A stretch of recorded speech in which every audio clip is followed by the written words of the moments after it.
2. Town of the-Wisps. The town seemed empty.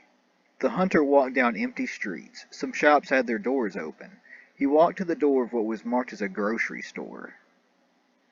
The sign in front said, "Welcome, any travelers. We are open. Check yourself out." The hunter pushed the door open slowly. He suspiciously looked around the store. It was as empty as the outside streets. There was no dust. The fruits and the vegetables seemed fresh. The hunter picked out an apple out of a box and approached the checkout counter. There was a wicker bowl on the counter. A sign leaned against it saying, "Pay here, please." The hunter dropped the coins he owed into the bowl with clatter and walked out of the store, biting into the apple. He walked through the empty streets and, after the surreal fact that the streets were completely empty, enjoyed the peaceful quiet, the breeze, and the apple he had bought. He found the quaint buildings charming and homely. Eventually what caught his eye was an inn. It would be nice to sleep in a bed instead of a tent, or as usual, the back seat of his car. He walked into the inn and was again met by a silent room. He approached the counter here, and it had the same wicker bowl and sign set up. Behind the counter were the keys to the individual rooms. He paid for a room. After reaching his room, he lay down upon the bed. The initial shock of the strangeness of the empty town had passed. Now the hunter enjoyed the peace of that little town and fell fast asleep. The hunter awoke in the middle of the night to noises outside his room's window. "It is so late," he thought. "What could possibly be anyone's reason for being out at this hour, and sounding so close to my window as well?" His pistol was already drawn out of its holster, held at the ready to his side. He pulled the curtains back from the window to see outside.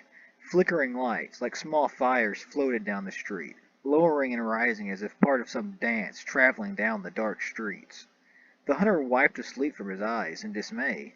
Then he realized upon second glance that what he was seeing were candles being carried down the street, their holders' faces obscured by the veil of night. Only the occasional flicker reached far enough to reveal a feature of the face, a distinguishing aspect of that individual that differentiated them from the rest of those carrying those lights down the street. The hunter holstered his gun, and realizing that he would not be able to rest with this happening outside to keep his attention, found his way out of his room. His eyes adjusted to the dark, just well enough to not stumble or trip over anything in the hall as he found his way to the front door of the inn. As he walked out the door, a voice called out to him from the darkness of the street. "Hi! You must be the traveler that's staying in my inn. Sorry if the practices of this town kept you from rest. We don't get many visitors to this town." While the darkness of the street made the hunter feel uncomfortable and anxious, the calmness of the woman's voice made him feel as if he was not in any immediate danger. He looked towards where he heard the voice, but the waning moon did not do much in ways of lighting the street. He made out a sitting figure, and some movement but not much else. "Oh, here," he heard the woman say, followed by the striking sound and smell of phosphor that accompanies the firing of a match. She lit 2 candles, the same which were traveling down the street. "Here, sit down with me." The hunter sat down on the bench beside her, as she handed him a candle. Now they both sat on the bench with a candle, the only stationary lights in the town. He was now close enough and with enough light to make out the features of the woman's face, the light brown hair tied back loosely, bangs that fell to outline a face that gave a tired but warm smile. "What is happening here? All this commotion at night outside my window was a source of fright." "I guess it would be to someone outside of this town." She laughed, an honest, pleasant laugh. "You know, She was thinking on how to continue her explanation. She looked at his face, in his eyes, and asked, "How do I look to you right now?" What do you mean?" the hunter asked. He could only slightly make her features out in this darkness. "I see that your hair is brown and that your eyes are—" He squinted. "Light brown. I can see that because the light reflects off of your eyes more. I can barely make anything else out, though. It's too dark." "I can see everything about you. You have dark brown hair, hazel eyes, a stern expression. You're wearing nice clothes, a white button-up shirt, black suspenders, wearing dark brown boots. On your hip is a holster. I don't know the model, but I would say it is a powerful pistol." After finishing this examination, she glanced at his face. That stern expression is breaking a little into surprise. She gave another pleasant laugh, white teeth reflecting candlelight. How can you see so much when I see so little? The hunter asked. He started adjusting his shirt. He did not know for sure why, but her being able to see him so well while he struggled to see anything by the candle's light made him feel somewhat self-conscious.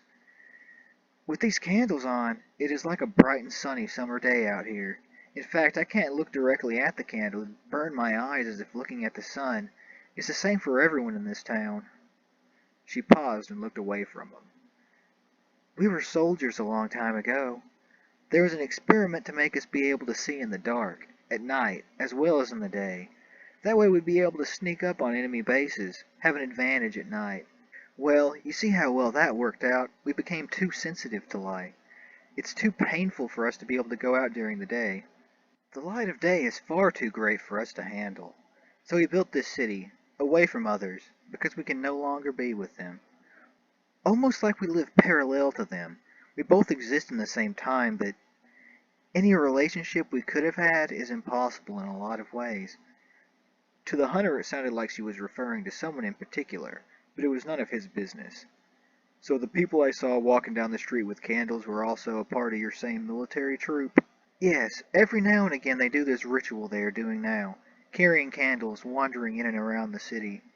She said, and then contemplatively, maybe to make up for the fact that we are so separate from how the rest of the world operates. Makes us seem more lively. She stopped, taking a break to give another one of her pleasant laughs.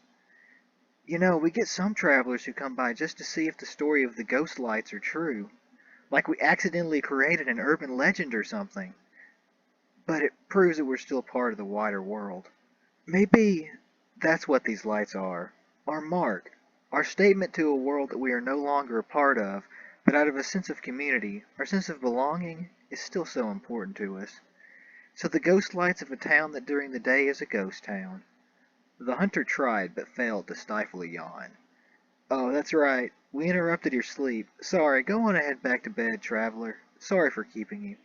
Oh, and make sure to take the candle so you can find your way around. The hunter did as he was told.